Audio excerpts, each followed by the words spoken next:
Welcome back to my channel. It's your girl Cartier, and today we're going to be going over the update in the Ashley Robinson, also known as Ashlee Jenae. She's an influencer on Instagram, and the circumstances surrounding her murder. So she went to the Zanzibar part of Tanzania, and she was celebrating her 31st birthday, and it was a beautiful resort they were staying on.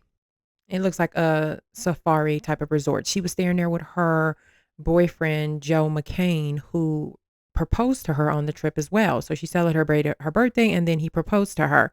And it just looked like they were having a really good time. And as you can see, one of the captions is, "If this is a dream, I don't ever want to wake up." And then, boom, her fiance said that he found her unresponsive in a room in a closet. New reports show that they had got into a heated dispute and they were put in separate rooms. And they say that this fight that they got into, it wasn't their choices to go to other rooms. The hotel staff had to intervene and they were put into the two separate rooms because of the intervention from the hotel staff. So that it had to be really bad for these the hotel staff to get involved and say, "Hey, y'all guys need to be separated." Sometime after the dispute, they say that Joe waited a total of 11 hours before he even contacted the authorities to let them know that he had found her, which everybody's already saying that he did something to this girl and that there is no way she went into a closet and hung herself.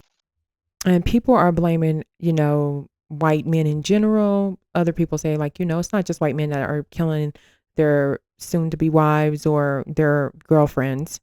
Some are speculating that this may have been a premeditated murder because of the location that this happened in. And her family is working with the Zanzibar police investigators to try to help, piece everything together or get information from them. But prior to her even going on this trip, her followers on Instagram have been trying to warn her about the way he looked, and they just thought something was strange about him and that he might try to harm her. They had already tried to warn her prior to this.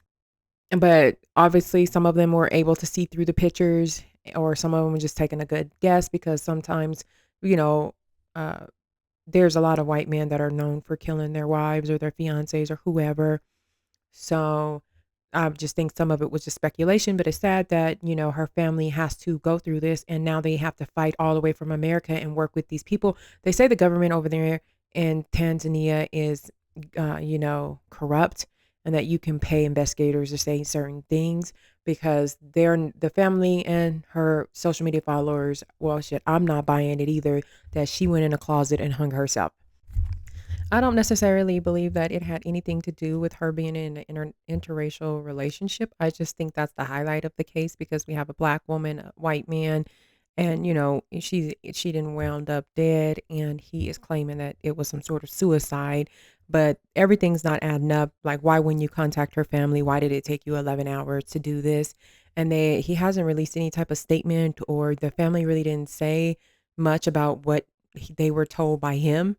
But clearly there's a bunch of suspicion around her passing, and everybody's just saying, like, you don't commit suicide on vacation, especially this type of vacation. It looks like she was really having a good time, and she even posted that she was having a great time. So y'all drop a comment, let me know what you think. And I hope there's no one in the comments that's like, "Oh, this is what she gets because she was with a white man." That's just absolutely insane, especially when there's so much interracial dating as far as the black man's part go.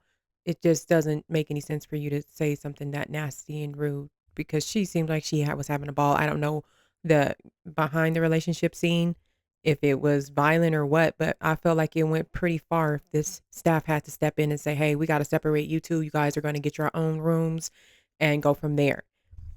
You would think that they would be reviewing the security footage, like, when did this man enter her room? How, they're saying that it took him 11 hours, so clearly they're doing some sort of investigation, and there are a bunch of false reports saying that the Tanzania government or police department, they are not continuing their investigation. They already ruled that it was a suicide. They're saying that that's what, it appears to be, but they are still investigating and they are finding out things like, she got in that crazy argument, they put him in separate rooms, and then on top of that, it took him 11 hours. Like, what the hell were you doing in her room for 11 hours? You to me, you were thinking of a plan. You more than likely strangled her, and you had to, you know, create a plan on as to what happened to her. And they need to start checking his phone records here back in the US, find out what the hell is going on. Who did he contact, within those 11 hours, what was going on exactly. But yeah, this is a horrible situation, and my condolences to her family, because it's just, you hear your daughter's going to Africa, and she it's not like she had just met this man either. She was with him, it looked like, for, at least a year or so, maybe 2 years. Everything about this case is just definitely suspicious. Like, no one is buying the fact, oh, that you're trying to say that she hung herself in a closet with some clothes. She's tied some clothes together and hung herself. Like, you have to think that up. It took you 11 hours to come up with that excuse. You should have done better. Hopefully they can, hold him, and the US they can try him here in the US, even though it wasn't committed here in America. And, I'm sure the Tanzania prisons aren't a pretty sight. But y'all let me know in the comments, if you what you think about this case altogether. Y'all peace out and stay safe.